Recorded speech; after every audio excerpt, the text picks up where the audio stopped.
Lumalabas ang tunay na ugali ng tao pag hindi mo napagbigyan sa gusto. Pero kapag nakikinabang sa'yo, pupurihin ka kahit hindi na totoo. Mga sintomas na wala kang pera, pananakit ng ulo, pananakit ng kalamnan, nanlalabo ang paningin, naninikip ang dibdib, mainitin ang ulo, wala palagi sa sarili. Kung pakiramdam mo, angat ka na sa lahat, umakyat ka na kaya sa langit. My God! Ang daming toxic sa paligid. Heist. Pero, ang ganda ko pa rin.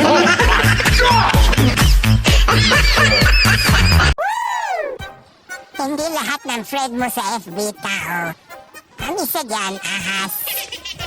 Ang isa naman, plastic. Meron pang CCTV. Samahan mo pa ng mga report. Pag nag-chat sa'yo yung ex mo, huwag kang kiligin. Sinusubukan niya lang yan. Kung tanga ka pa din. Kamusta naman ang Okay lang. Ikaw, kamusta naman ang life mo? Ito, kausap ko. O ano, yung taong sinasabi mong mundo mo, nag-iba na ng planeta. Napunta kay Mars. Mahubsan man og mga tubig ang kasapaan, mangliki man ang kayutaan. Pandinhi sa akong dughan, magapadayon og dagayday. Ang gugma kong walay pagmahay. Kailangan magpa-check up ka na. Baka meron ka nang nararamdaman. Oh my God! Sa akin. Galing ha? Wag na wag mo akong ikumpara sa kanya. Magkaiba kami. May pera siya. Ako wala. Isipin mo may jowa ka tapos ako yun. Gusto mong mangialam sa buhay ko? May pang-ambag ka ba? Kasi kung wala, matulog ka na lang.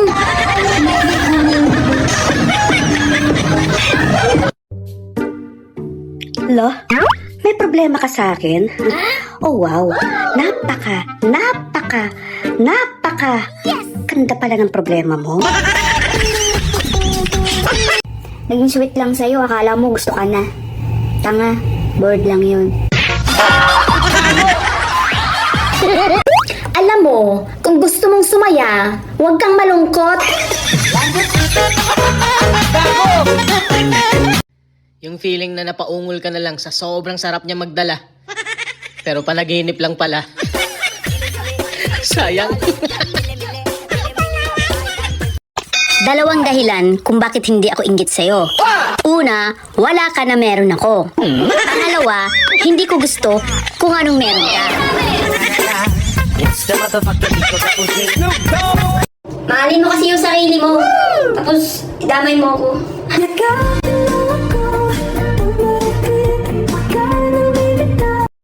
Kumusta ka na? Bakit hindi ka sumunod sa Barcelona? Ha? Kung talagang mahal mo ako, dapat sinundan mo ko. What? Hindi mo naman ako binigyan ng pamasahe eh. Gago! Nasaktan saglit, tapos babaero na ulit. Bawal daw kumain ng nakahiga. Eh yung iba nga, kumakain kahit nakadapa. Gago! Siningil lang naman kita sa utang mo, tapos pagtingin ko sa profile, nakakandila na. Brown out ba dyan sa Facebook mo?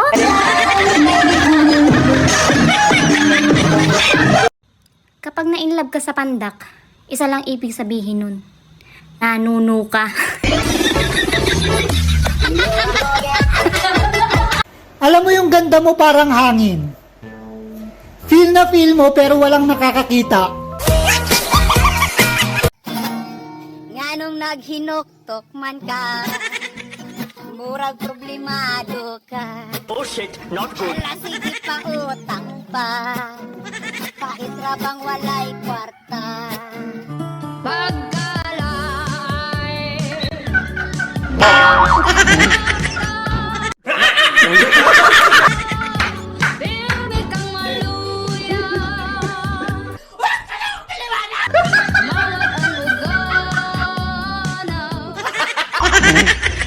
Minsan, hindi inaalaw ni Lord na ibigay ang mga bagay na gusto mo. Hindi dahil di mo to deserve, but because you deserve more. Trust the process. God knows what He is doing. Trust Him. Kapag Diyos kakampi mo, wala kang bagay na katatakutan na nangyayari. Because He will not allow anything. He will not allow, anything that will destroy you. Always for your good if you love God. Yun ang pangako niya. Ang sakit, no? Kasi kung sino pa yung mga mabubuting tao, sila pa yung mga nasasaktan at kawawa. Anong mapapayo ko sa mga naaabusong tao? Ganito kasi yan eh. Pag masyado kang mabait, nagiging target ka ng mga abusadong tao. Pansinin mo yung mga naloloko, nasasaktan at nawawalan. Mga mababait silang tao eh. Ang sakit, no? Kasi kung sino pa yung mga mabubuting tao, sila pa yung mga nasasaktan at kawawa. Dapat lang naman talaga na maging mabait at mabuting tao tayo. Pero matuto tayong makiramdam sa mga tao sa paligid natin. Huwag ka masyado magpapadala sa mga sinasabi nila kasi makakalimutan mong sarili mo. Ito payo ko sa'yo. Trust your instincts. Pag may napansin kang kaduda-duda, magduda ka na. Pangalawa, learn to say no. Lalo na kung obvious na tinitake advantage ka nila. Pangatlo, set boundaries. Pag ayaw mo, ayaw mo. Kasi pag inuna mo ang sarili mo, unti-unti mong makikilala ang mga taong hindi makakabuti sa'yo. Hindi lahat ng kaapelyido, kamag-anak mo na. Yung iba nga, kadugo mo na, hindi ka pa kilala. Lalo na kung mahirap ka pa.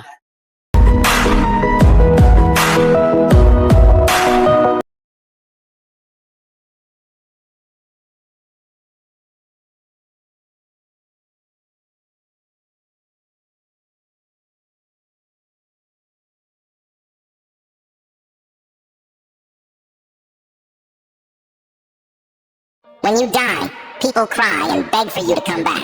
But sometimes when you're here, they don't even show they care about you. Life is fleeting and unpredictable. We often take for granted the presence of those we love. It's important to cherish and appreciate people while they are still with us. Show your love, express your gratitude, and make an effort to connect with those who matter. Don't wait for a loss to realize their importance. Every moment is an opportunity to let others know they are valued and loved. Life is too short to hold back affection and appreciation. Make sure those you care about know it today. Ang magulang kapag nagkapera, binibili agad ng pagkain para sa mga anak. Pero minsan, may mga anak na pag nagkakapera, tinatago pa sa magulang. Kaya busugin mo ang iyong magulang, kagaya ng pabusog niya sa'yo nung bata ka pa. Busugin mo sa pagmamahal. Busugin mo sa respeto at alaga. Dahil ikaw ang unang pangarap nila dito sa mundo. Kaya kapag napagalitan ka ng magulang mo, disiplina yun.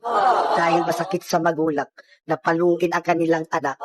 Pero mas masakit sa magulang na lumalaki ang anak na walang respeto sa magulang. Ang hirap madrills, no? Halos lahat na lang kinukuhanan natin ng video. Dati, hindi naman tayo ganito. Sino ba naman kasi napaisip nito?